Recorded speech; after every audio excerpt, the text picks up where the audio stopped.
This channel does not promote any violent, harmful, or illegal activities. All content provided by this channel is meant for an educational purpose only.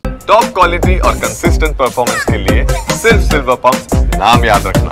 আজকে অঞ্জনাদের সঙ্গে আমরা অনেক বিষয় নিয়ে আলোচনা করব, কিন্তু তার আগে সবার আগে যেটা করতে হবে সেটা হচ্ছে তার নতুন ছবি আসছে, তাও আবার মিঠুন চক্রবর্তীর সঙ্গে।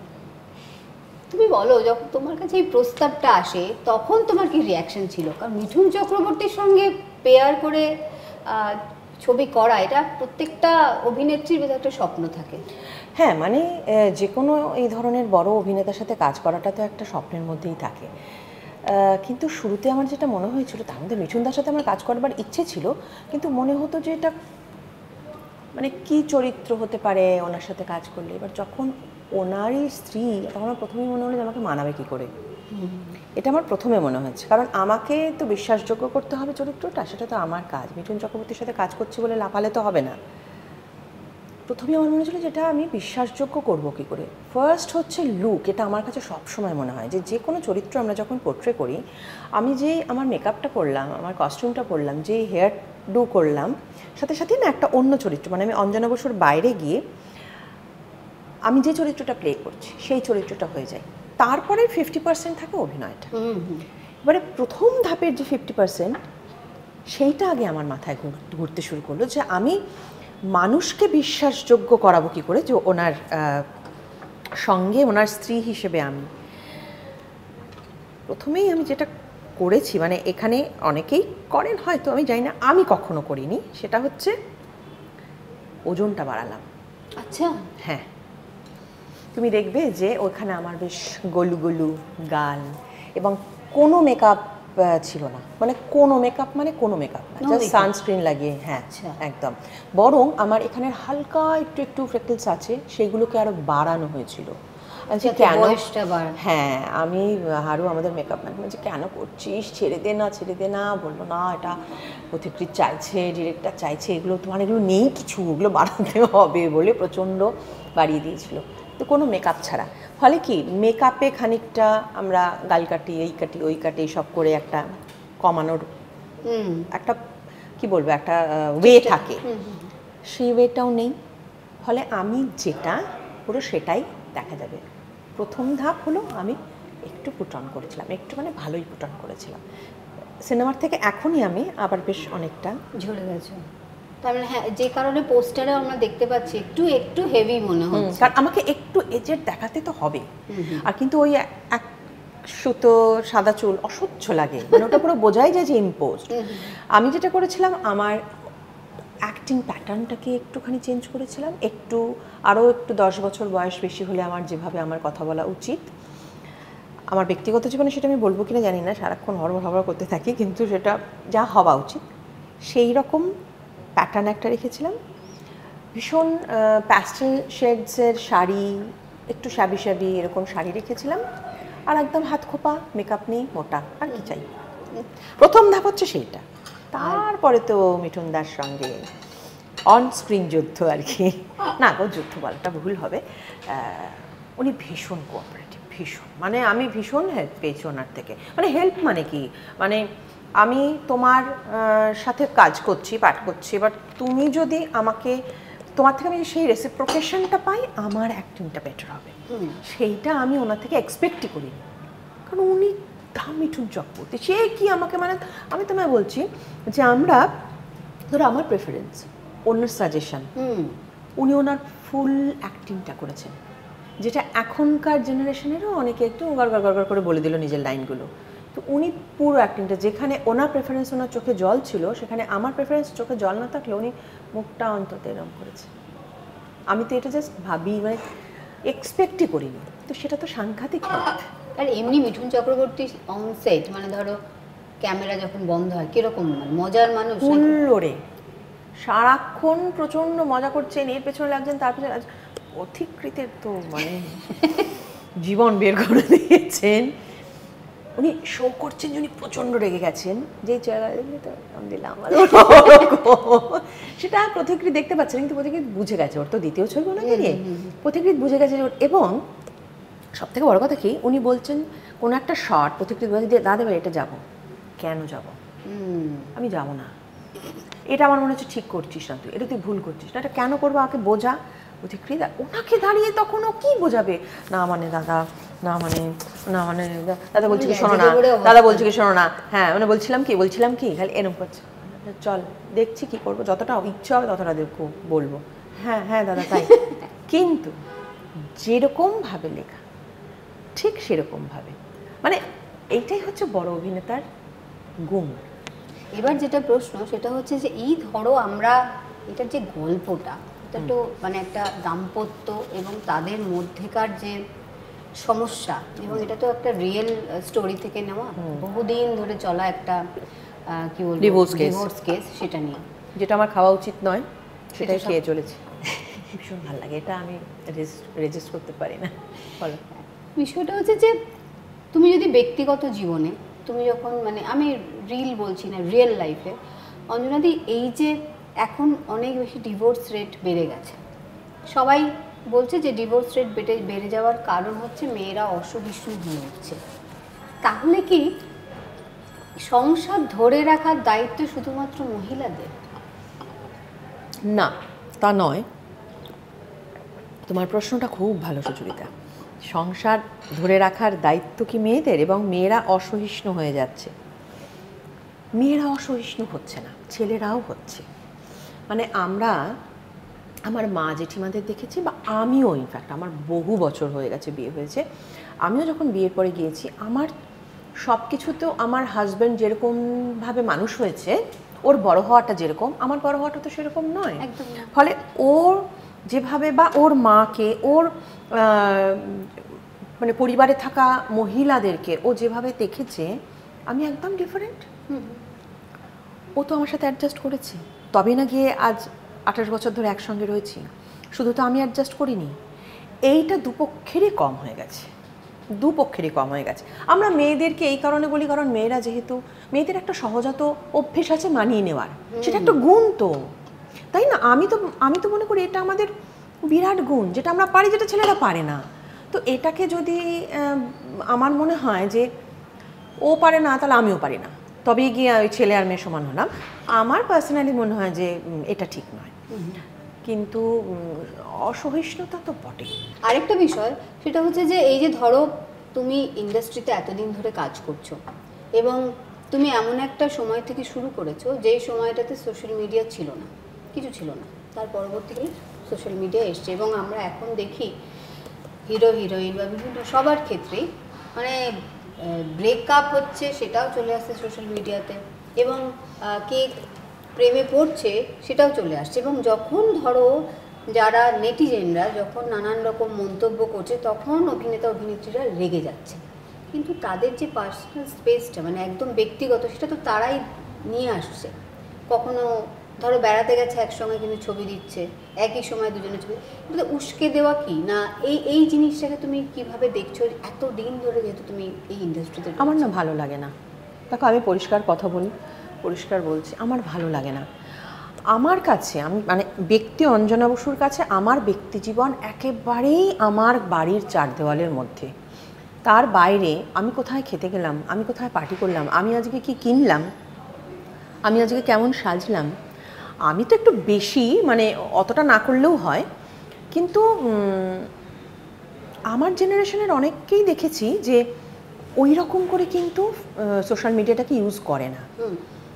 কি কি জামা কাপড় কিনছি সেটাও যদি আমি মানে আনপ্যাক করতে করতে, এই দেখুন এইটা কিনলাম, মানে ব্যক্তি জীবন কিছু থাকবে না, সবটাই কি জনসাধারণের জন্য? এটা তো ঠিক নয়, একদমই আমার একদমই ভালো লাগে না। অঞ্জনাদি, এত বছর ধরে তুমি ইন্ডাস্ট্রিতে আছো, কখনো এরকম কোনো রিউমার তুমি নিজের সম্পর্কে শুনেছো যেটা শুনে তুমি নিজেও অবাক হয়ে গেছো? আচ্ছা, এরকমও হয়েছে? হ্যাঁ শুনেছি, কিন্তু আমি শুধু জিজ্ঞেস করলে বলতে পারবো না, ক্যামেরা অফ হলে বলতে পারবো। কেন, মানে একটু কিছু মানে হিন্ট দাও যে এরকম ধরনের মানুষ ভেবেওছে প্রেম সংক্রান্তই, কিন্তু এমন মানুষকে নিয়ে বলেছে সেটা আমি বলতেই পারবো না এখন তোমায় অন ক্যামেরা। আমি পুরো হ্যাঁ এইটা আবার কবে রটলো, মানুষজনের ভাবনার লেভেল। আরেকটা বিষয় যে যেই সব হিরোদের সঙ্গে তুমি কাজ করেছো, মানে সেখানে আমরা দেখেছি যে তুমি জিতের পিসির রোল করেছো, সাকসেসফুল, ভীষণ না মানে ভীষণ সাকসেসফুল হয়েছে সিনেমা, দেবের মায়ের চরিত্র করেছো। এই যে টাইপ কাস্ট করে দেওয়া, অঞ্জনা বসু আজকে নয় ঠিক আছে যে এজে এসে তোমার থেকে বড় যে সেও এখন হিরোইনের চরিত্র আমাদের ইন্ডাস্ট্রিতে করছে, তো কখনো কি এরকম অ্যাপ্রোচ আসেনি নাকি তুমি কখনো সেই বিষয়টাকে মানে সামনে আনোনি যাতে করে তোমাকে মানে আমরা যদি সো কল্ড হিরোইনের চরিত্র বা এরকম কোনো চরিত্র তোমাকে দেখা যায়নি কেন? দেখো আমি বিশ্বাস করি মানে তোমার ক্ষেত্রে বেশিরভাগই আমরা দেখেছি গৃহবধূ এই ব্যাপারটা ভীষণভাবে যায় মানে সব জায়গাতে, মানে হাউসওয়াইফ এই ব্যাপারটা থাকেই, এটা বড় টিপ। আজকে একদম কিন্তু অন্যরকম সাজে দর্শকরা দেখতে পাচ্ছেন, পরিচালকরাও দেখতে পাচ্ছেন। না আমি কিন্তু একদম এরকম সাজে রিসেন্ট একটা ছবি করেছি হাঁটি হাঁটি পাপা, সেটা সম্ভবত মে অথবা জুনে রিলিজ হবে, তখন দেখবে। রুক্মিণী আর চিরঞ্জিত চক্রবর্তী। হ্যাঁ হ্যাঁ হ্যাঁ, তো সেটাতে দেখতে পাবে। সেটাতে কিন্তু একটাই শাড়ি পরেছি, তাতেও বড় টিপটা অ্যাভয়েড করেছি, বাকি সবটাই ওয়েস্টার্ন। তো না তুমি যেটা বললে, আসলে প্রথম কথা হচ্ছে আমার নিজের মনে হয় হিরো বা হিরোইন অ্যাকচুয়ালি হয় স্ক্রিপ্ট। এবারে তুমি যদি শ্রীমান ভার্সেস শ্রীমতী দেখো, এখানে স্ক্রিপ্টটাই কিন্তু হিরো বলো বা হিরোইন বলো। এবারে তুমি যদি বলো মিঠুন দা কত এজেড একজন মানুষ, তার স্ত্রীর পাঠ করছি, কিন্তু স্ক্রিপ্টটা তো ভীষণ স্ট্রং। আমি খুব ছোট থেকে ভাবতাম যে আমি অভিনেত্রী হব, খুব ছোট থেকে, কিন্তু ভীষণ কনজারভেটিভ ফ্যামিলিতে বড় হয়েছে, সবাই এখন দর্শকরা সেটা জেনেও গেছেন, ফলে ওই ভাবনাটাকে মানে জানলা দরজা বন্ধ করে রাখতে হয়েছিল, মানে শুনলেই চাটা খাবো আর কি এরকম। টেলিগ্রাফে লাস্ট পেজে একটা সানডেতে একটা ছোট বই বেরোতো, তার একদম লাস্ট পেজে একজনের কোনো একজন সেলিব্রিটির ইন্টারভিউ বেরোতো, ওটা আমি গোগ্রাসে গিনতাম। আমি এটা কখনো বলিনি, প্রথম বলছি। আমার কখনো ইন্টারভিউ নেওয়া হবে সেই প্রশ্ন সেট করেছিলাম। আচ্ছা, নিজের আমার ডায়েরিতে লুকিয়ে রেখেছি, কেউ যেন দেখতে না পায়। ডায়েরিতে কি প্রশ্ন তার কি উত্তর, কি প্রশ্ন তার কি উত্তর। তখন আমি ক্লাস 8-9-এ পড়ি হবে, করে সেটা 5 পাতা প্রশ্ন উত্তর হয়ে গেছে, বুঝেছো? এবার সেটা কাউকে তো একজনকে একটু দেখাতে হবে। আর আমার যারটা তো ভাই, ওকে আমি ছাতে গিয়ে বলছি, শোন না বাপ্পা, শোন না গেছে, এটা পড়। পুরো পড়ছে, পুরোটা পড়া হচ্ছে। হ্যাঁ এটা কি? এটা আমার ইন্টারভিউ। বলছে কে নিয়েছে? কেউ নেয়নি, একদিন আমি অভিনেত্রী হব তখন নেবে। বলে হ্যাঁ তুই ওই ভেবেই থাক। বলে ডায়েরি আমার হাতে দিয়ে ও নিচে চলে গেল। আমি তো এরম বলে তখন মনে হলো দেখবি আমার ঠিক কোনো না কোনো দিন আমার ইন্টারভিউ বেরোবে। তুমি যখন প্রথম ইন্টারভিউ দিয়েছিলে তখন মনে পড়েছিল? হ্যাঁ আমার এখনো মনে পড়ে, সেই জন্য তো তোমাকে বলতে পারছি। আমার সারাক্ষণ ওইটা মনে পড়ে যে নিজের প্রশ্ন নিজের উত্তর সব লিখেছিলাম, ও সেটা লুকিয়ে যেন মা দেখতে না পায়, বাবা দেখতে না পায়। কিন্তু আমি তখনও বলেছিলাম অভিনেত্রী হব, হিরোইন নয়। হ্যাঁ আমি হিরোইন হব, ওই গাছের আশপাশে ঘুরে নাচবো গাইবো। আমার মনে হচ্ছিল আমি ওটা কোনোদিন পারবো না, আজকেও না আমি পারবো, কিন্তু ওই সময় মনে হচ্ছিল ওইটা আমি পারবো না, ওটা আমি হতে চাইও না। তোমাকে সিরিয়াস চরিত্র আমরা দেখেছি, কিন্তু 6 ছুটি ছবিটা আমার এখনো মনে পড়ছে, ওখানেও তুমি খুব সিরিয়াসই ছিলে, কিন্তু এটা মজা ছিল। বাই বাই ব্যাংকক আরো মজা ছিল। হ্যাঁ হ্যাঁ, বাই বাই ব্যাংকক। কিন্তু তুমি দেখো সেখানে অত চরিত্র, তার মাঝখানেও একটু যে অন্যরকম, একটু গম্ভীর, সেটাই কিন্তু আমি। মানে কেন করে এরা আমি জানি না। তাহলে একদম আউট অ্যান্ড আউট যদি তোমাকে কমেডি চরিত্র অফার করা হয়, তুমি সেটা কতটা এনজয় করবে? আমি ভয় পাবো, কারণ কমেডিটা ভীষণ কঠিন একটা জনরা, মানে আমি ওইটা কতটা পারবো আমি জানি না। আমি কতটা পারবো মানে আমি হয়তো অভিনয়টা করে দেবো, কিন্তু আমার মানে অভিনয় মানে তো শুধু ডায়লগগুলো বলে না, বডি ল্যাঙ্গুয়েজ, ওই বডি ল্যাঙ্গুয়েজটা আমি কতটা কমেডি করবার মতন ভাঙতে পারবো আমি সেটা জানি না। এটা রাগি রাগি ইমেজ তৈরি হয়ে গেছে তোমার। ইমেজের জন্য না, আমি কোথাও একটা, আমি রাগি বলে বলছি না, কিন্তু কোথাও একটা ঠিক ওইটা আমি জানি না পারবো কিনা। হয়তো হতে পারে, হয়তো পেরেও যাবো, কারণ কখনো করিনি বলে মনে হচ্ছে। কিন্তু আমার মনে হয় যে আমাকে বোধহয় মানাবে না, মানে লোকে দর্শক খুব একটা মানে পছন্দ করবেন, এটা আমার মনে হয়, আমি জানি না। আর তোমার তো সিরিয়াল আপাতত শেষ হলো, একটা সিরিয়াল শেষ হয়েছে। হ্যাঁ, মানে এটাতে সিরিয়াল যখন শেষ হয় তখন কি রিলিফ হয় না, খালি মনে হয় যে এই তো রেগুলার দর্শক দেখতে পাচ্ছিল এই মুহূর্তে? না গো, খুব ঘুমের প্রয়োজন হয়, সেই ঘুমটা হয়, বাড়ির কাজ গাদা জমে থাকে, সেই কাজগুলো হয়। যদিও এখনও সেই কাজ আমার পূরণ হয়নি, আজকেও বেরোনোর সময় আমার যে মানে হাউস হেল্প, তাকে বলে এলাম শোনো আজকে এই কাজটা হলো না, এটা না কাল সকাল থেকে করব। প্রচুর কাজ জমে থাকে, একটা কিছু বন্ধ হওয়ার পর একটা গ্যাপ দরকার হয় আবার পুরোটা সেট করবার জন্য। সিনেমা তো তুমি বললে যে সিনেমা চলছে পরপর, সিনেমা চলছে, এছাড়া কি কোনো সিরিজ বা কিছু করছো? দেবী বলে সিরিজের কথা একটা হয়েছিল কিন্তু সেটা একটু পিছিয়েছে। সেটা দেবী বলে যে ওটা কিন্তু সিনেমা অ্যাকচুয়ালি, হ্যাঁ, কিন্তু ওটা কিন্তু হল রিলিজ, মানে হল রিলিজ হবে। দেবীর চরিত্রটা অদ্ভুত, সেটা তোমরা যখন দেখতে পাবে ওই লুক ওই রকম ক্যারেক্টার আমি করিনি, মানে সিনেমায় করিনি। আরেকটা বিষয় যে এত বছর ধরে তুমি ইন্ডাস্ট্রিতে রয়েছো, মি টু বা এই বিষয়গুলো নিয়ে আর আমি যাচ্ছি না, এগুলো তো মোটামুটি আমরা জানি, প্রতি মুহূর্তে আমাদের সামনে আসছে, কিন্তু ইন্ডাস্ট্রিতে কি ভালো বন্ধু বা বান্ধবী হয়, মানে তুমি পেয়েছো? আমি দু একজনের নাম বলতে পারি যাদের সাথে আমি অনেক কথা শেয়ার করতে পারি। সেটা হচ্ছে ভাস্বর, সেটা হচ্ছে শুভ্রজিৎ, মানে আমরা যাকে টুলু বলি, সেটা হচ্ছে দেবদূত, খানিকটা বাদশা, মানে অনেক কথা বলতে পারি। কিন্তু আমার না কেউই ওরকম বন্ধু কোনোদিনও হয়ে যায়নি যে প্রতি সপ্তাহে দেখা না হলে পাগল পাগল লাগছে, বা একসাথে সিনেমা যাচ্ছি, একসাথে লাঞ্চে যাচ্ছি, ওটা আমার কখনোই হয়নি। প্রেমে পড়েছো কখনো, মানে এই সিনেমা এই ইন্ডাস্ট্রিতে? আমি না সময় পাইনি, কারণ সব কিছুর তো একটা সময় লাগে, একটা দায়িত্ব থাকে, একটা দায়বদ্ধতা থাকে। বন্ধুত্বও আমার হয়নি গভীর সেটার জন্যই, কারণ আমি বিশ্বাস করি বন্ধুত্বর মধ্যে আমার একটা দায়বদ্ধতা আছে। কিন্তু মানে আমার বন্ধুকে তো আমার সময় দিতে হবে তাকে। এই যেমন আজকে আমি তুমি বসে একটা আড্ডা দিচ্ছি, এইটার তো একটা সময়, আজকে এই সময়টা আমার আছে, কিন্তু আমি যে সময়টা পার করে এসেছি তখন আমার সেই সময়টা ছিল না। তখন আমার এক এবং একমাত্র লক্ষ্য ছিল আমার ছেলে। ছেলের বাইরে মানে আমার শুটিং ফ্লোর বহুদিন এমন হয়েছে ওই কস্টিউম চুল সব সময় গাড়িতে উঠে পড়েছি, মানে প্যাক আপ সোজা গাড়িতে যেতে যেতে চুল খুলেছি, বাড়িতে গিয়ে মেকআপ তুলেছি, বাড়িতে গিয়ে কস্টিউম চেঞ্জ করেছি, মানে কস্টিউমটা খুলেছি, পরদিন আবার ওটাকে নিয়ে এসেছি। সবাই জানে ও অঞ্জলি আছে, গাড়িতে উঠে পড়েছি, তার কালকে সব নিয়ে আসবে। তুমি একবার আমাকে গল্প করেছিলে যে যখন তোমার হাউস হেল্পের জন্য তুমি খুঁজছিলে লোকজন, তখন নাকি তারা তোমার ইমেজটা করেছিল যেমন সিনেমায় বা সিরিয়ালে দেখে। আসেনি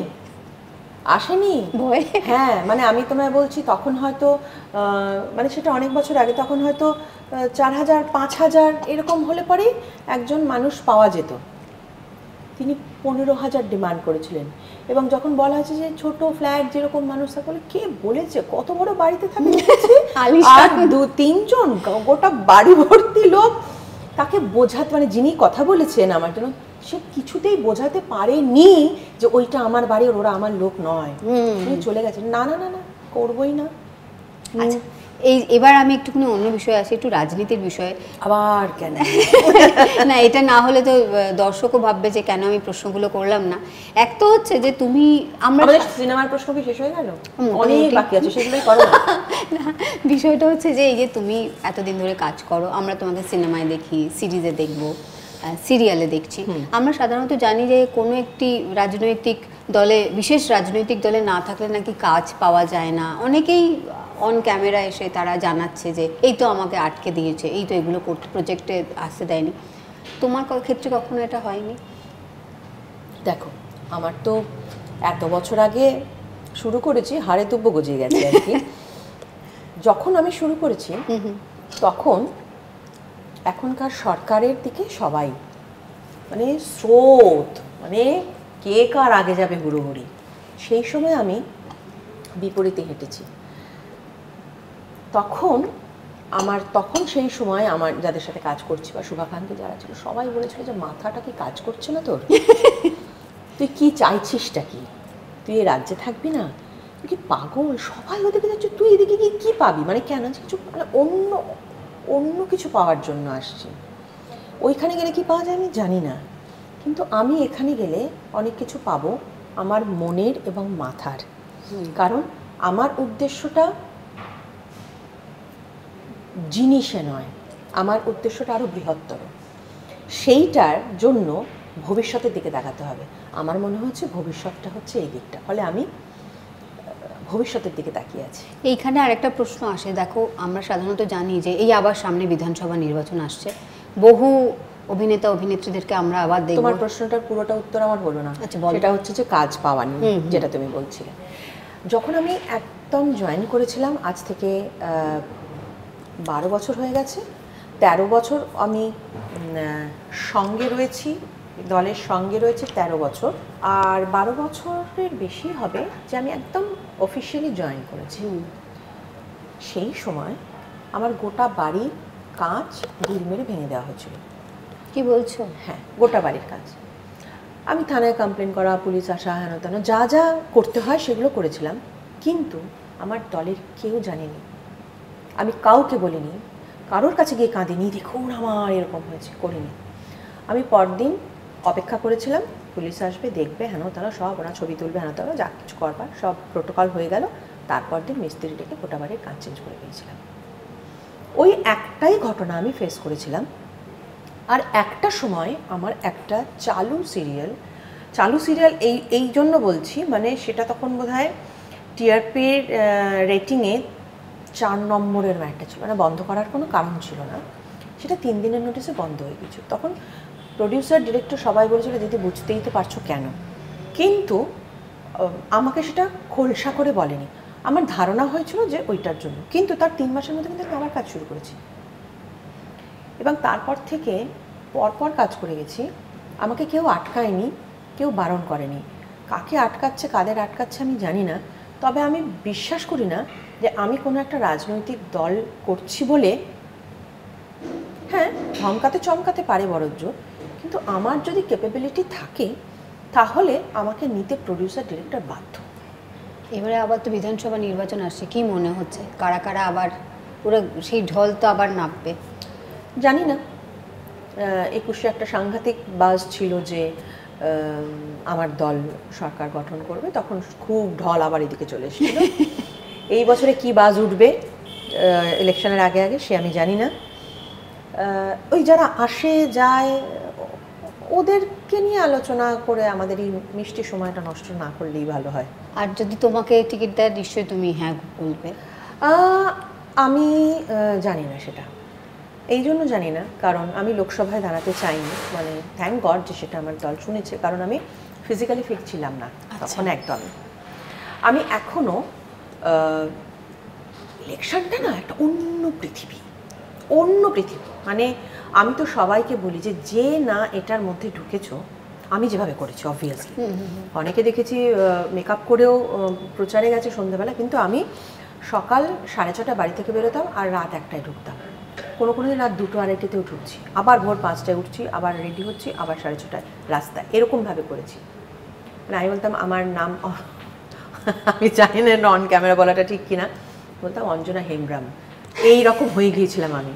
এবং আমি ওই বড় টিপ আমার সিগনেচার, সেইটা বাড়িতে ছিলাম বা খুলে এখন রেখেছো ওখানে, ওই জায়গাটা সাদা না, মানে একজন সেই সময়টা আমি একটা রুদ্রাক্ষর মালাও পরেছিলাম, সেটা কোনো মিথ থেকে নয়, সেটা একটা বিশেষ কারণের জন্য পরেছিলাম। তো আমাকে একজন এসে বলেছিলেন যে দিদি খুব ভালো করেছেন এই রুদ্রাক্ষর মালাটা, বললেন যে না না এটা একদম অন্য কারণে, মানে আমার বাবার তার বিশ্বাস থেকে দেওয়া, ওই ভেবে, রাজনৈতিক কারণ নয়। রাজনৈতিক কারণ একদমই নয়। তো বলছে যে না এই যে রুদ্রাক্ষের মালা পরেছেন, সাদা চন্দন পরছেন, এটা খুব ভালো লাগছে। আমি খানিকক্ষণ তাকিয়ে থেকে ওনাকে কিচ্ছু বলিনি, মানে এটা এতটাই সাদা ছিল যে উনি মনে হচ্ছে আমি সাদা চন্দন করছি, মানে বাকি মুখের রংটা এইরকম হয়ে গেছে। তো ওরকম করে যদি করতে হয় তাহলে না একদম অন্য পৃথিবী। সেইটা আমি জানি না আমি সেটা 26-এ করতে পারবো কিনা বা করতে চাইবো কিনা, সেটাও একটা বিষয়। চাইবো কিনাটা মেইনলি, আসলে কি বলতো আমি না অন্য ভাবনা থেকে রাজনীতিটা করি। আমি ওই ভোট এলো টুক করে এখানে একটা জয়েন হলাম, করলাম, ভোটে সুন্দর হাত নাড়িয়ে চলে, ওইটা নয়। আমার অনেক বৃহত্তর ভাবনা, সেই ভাবনাটা আমি তোমায় এখন বলবো না। যে ভাবনার মধ্যে আছি সে ভাবনাটা যদি কোনো দিন মানে বাস্তবায়িত হয়, তখন আমি তোমার সাথে আমার কফি নিয়ে বসবো আর তখন বলবো যে এইটা সুচরিতা আমার ভাবনা ছিল। তো সেই ভাবনাতে না ওই মাঠে নেমে আমাকে ভোট দিনটা উদ্দেশ্য নয়, মানে সেটা একটা পথ, সেটা একটা দিক, অবভিয়াসলি আমি সেটাকে, মানে ভোট ছাড়া তো রাজনীতি হয় না, আমি সেটাকে ছোট করছি না। আমার কাছে আমার মনে হয় যিনি আমাকে ভোট দিন বলছেন তার আশপাশে না প্রচুর দায়িত্ব, প্রচুর কাজ। ভিত তৈরি করা, সব থেকে বড় কথা আমাদের এই রাজ্যে ভিতটা তৈরি করাটা, কংক্রিটের ভিত, সেটা খুব জরুরি এবং কঠিন। আমি যদি ভিত তৈরির কাজে থাকতে পারি, আমি সব থেকে বেশি ব্লেসড ভাববো নিজেকে। এবারে সবসময় দলকে প্রাধান্য দিয়েছি, মানে দলের আমার নেতৃত্বরা যেমন যেমন বলেছেন আমি তেমন তেমনভাবেই এতগুলো বছর চলেছি। কোনো রকম এমন কোনো আচরণ করিনি যে যাতে আমার দলকে ছোট করা হয়, আমার নেতৃত্বকে ছোট করা হয়, নিজেকে ছোট করা হয়। কোনো কাজ মানে সুচিন্তিতভাবে সেটা করিনি কখনো। আচ্ছা, একটা বিষয় দেখো, রাজনীতি নিয়ে আর কোনো প্রশ্ন করব না, এই শেষ প্রশ্ন এটা হচ্ছে যে আমাদের মুখ্যমন্ত্রী তো খুব সিরিয়াল দেখেন এবং প্রত্যেককে চেনেন, তোমার সিরিয়ালও নিশ্চয়ই উনি দেখেছেন, তো ওনার দিক থেকে কোনোদিন কোনো বার্তা এসছে বা কখনো তোমার সঙ্গে যোগাযোগ হয়েছে বা কেউ বলেছে যে মুখ্যমন্ত্রী এই চরিত্রটা? বহুবার।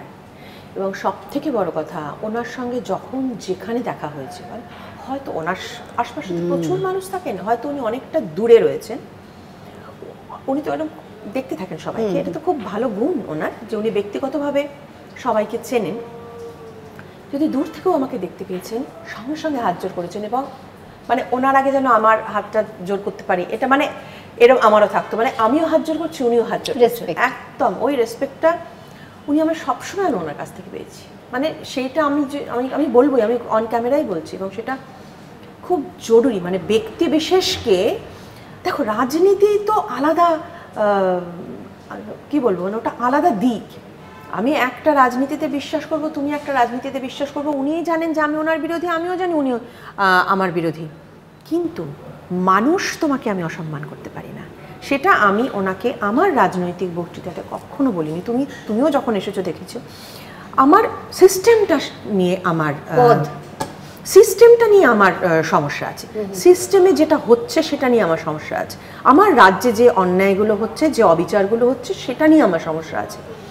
আমি বিশ্বাস করি যে উনি কিছু কাজ করতে চান না এমনটা নয়, উনি কাজ করতে চান, নিশ্চয়ই চাইবেন। আমি মুখ্যমন্ত্রী হিসেবে কাজ না করে মুখ্যমন্ত্রী হওয়াটা উনি চাইবেনই বা কেন আননেসেসারিলি? তো সবাই হওয়ার কথা না, বরং ওনার হওয়ার কথা, আমি মুখ্যমন্ত্রী হয়েছে, আমি এমন কাজ করবো যেন আমি প্রত্যেক বছর হতে থাকি এবং লোকে যেন আমার সেই সম্মানটা করে। প্রত্যেক মানুষ সম্মান চায়, তাই না? টাকা পয়সার আগে চায়। তো আমি বিশ্বাস করি যে উনিও চেয়েছিলেন, কিন্তু ওনাকে বুদ্ধি দেওয়ার মানুষের অভাব। ওনার আশপাশে যারা থাকেন, সেটা আমার স্থির বিশ্বাস, ওনাকে যদি ঠিক বুদ্ধি দিতেন, ওনার একার বুদ্ধিতে তো উনি গোটা রাজ্য চালাতে পারেন না, যার জন্য পারিষদদের প্রয়োজন হয়, সেই পারিষদরা ঠিক নয়, সেটা আমার দৃঢ় বিশ্বাস। উনি যদি ঠিকঠাক মানুষ পেতেন, তাহলে উনিও নিশ্চয়ই কাজ করতেন। আরেকটা বিষয় সেটা হচ্ছে যে আমি আবার শ্রীমান ভার্সেস শ্রীমতীতে ফিরে আসি। এখানে তোমাকে দর্শক দেখতে পাবে মিঠুন চক্রবর্তীর সঙ্গে প্রায় রীতিমতো সবসময় মন কষাকষি রেতেই থাকবে, নাকি তোমাদের প্রেমের দৃশ্যও ছিল কিছু? না, পুরোটাই প্রেমের দৃশ্য ছিল। ও আচ্ছা। হ্যাঁ, মানে গল্পটা হচ্ছে ডিভোর্স কেস নিয়ে, মানে সব থেকে দীর্ঘ 27 বছরের ডিভোর্স কেস। বেসিক্যালি কিন্তু একটা প্রেমের গল্প। তুমি বলো, প্রেম না থাকলে পরে 27 বছর ধরে কোনো ডিভোর্স কেস চলতে পারে? তাই না? দুই তরফই ভাবতে থাকবে যে কতদিনে আমি ছুটকারা পাবো, তাই না? আমি ডিভোর্স ফাইল করেছি, তার মানে তো আমি চাইবো যে তুমি আমার ঘাট থেকে নামো, আমি চাইবো তুমি আমার ঘাট থেকে নামো, তুমি চাইবে আমার ঘাট থেকে আমি তোমার ঘাট থেকে নামি। 27 বছর ধরে কখন চলে, যখন দুজনেই চাইছে না, অথচ কোনো একটা কারণে ডিভোর্সটা ফাইল করা হয়েছে। এবার আমার যে চরিত্রটা, সে যে একদম চাইছে না তা নয়, তারই করা, তারও একটা নির্দিষ্ট কারণ আছে, সেটা বলবো না, তার জন্য দর্শকদের যেতে হবে হলে, যে কি কারণে আমি ডিভোর্সটা চেয়েছিলাম। আসলে কিন্তু আমি চেয়েছিলাম যে ও ভালো থাকুক। আর মিঠুন চক্রবর্তীর যখন রোমান্টিক, উনি বলছেন আমার এত সুন্দর বউ, আমার এত ভালো বউ, এত কেয়ারিং বউ, আমি কেন ডিভোর্স দেবো? ঠিক, মানে এইটা ওনার ডায়ালগও আছে। আর আমাকে যখন বলছে যে আপনি কিছু বলুন যার কারণে ডিভোর্সটা হতে পারে, ওনার নামে মানে 4টে বাজে কথা বলুন, তাহলে না, কি ও কখনো আমার সাথে ওরকম কোনো খারাপ ব্যবহার করেনি, আমি আপনি ডিভোর্সটা যাতে লিখে দিতে পারেন তার জন্য ওর নামে বাজে বাজে কথা বানিয়ে বলো না, আমি তো সেটা বলবো না। এই করতে করতে প্রত্যেকবার একটা করে ডেট, চলুন আজকে তাহলে এখানেই শেষ হলো, আজকের দিন 2 মাস বাদে আবার বা 1 মাস বাদে আমার আপনাদের ডেট। তখন আমাদের দুজনেরই মনে হতো যাক 1 মাস বাদে আবার দেখা হবে। এবং উনি খুব আলু পোস্ত খেতে ভালোবাসেন, হ্যাঁ এটা আমরা শুনছি। আলু পোস্ত নিয়ে আসছি, টিফিন বক্সে। সেটা দিচ্ছি টিফিন বক্সে, দিয়ে আবার বলছি ডাইজিনটা খেও। মানে ভালোবাসার অনেকগুলো লেয়ার থাকে। একদম একদম, খুব খুব ভালো, মানে ভীষণ মনে দাগ কাটা। আমার চরিত্রটা আমার খুব মানে মনে দাগ কাটা একটা স্ক্রিপ্ট ছিল এটা। অনেক অনেক শুভেচ্ছা রইল ছবির Thank জন্য, you. এবং ভবিষ্যতেও যা যা চরিত্র তোমাকে আমরা দেখতে পাবো, এবং দর্শকদের কাছেও আমাদের যেরকম একটা দায়বদ্ধতা থাকে যে কোনো অভিনেতা অভিনেত্রী তারা নতুন কি কাজ করছে এবং তাদের অন্দরে কি চলে, অর্থাৎ ক্যামেরার বাইরে তারা কেমন, সেটা আপনাদের সামনে প্রত্যেকবার তুলে আনবো। নমস্কার।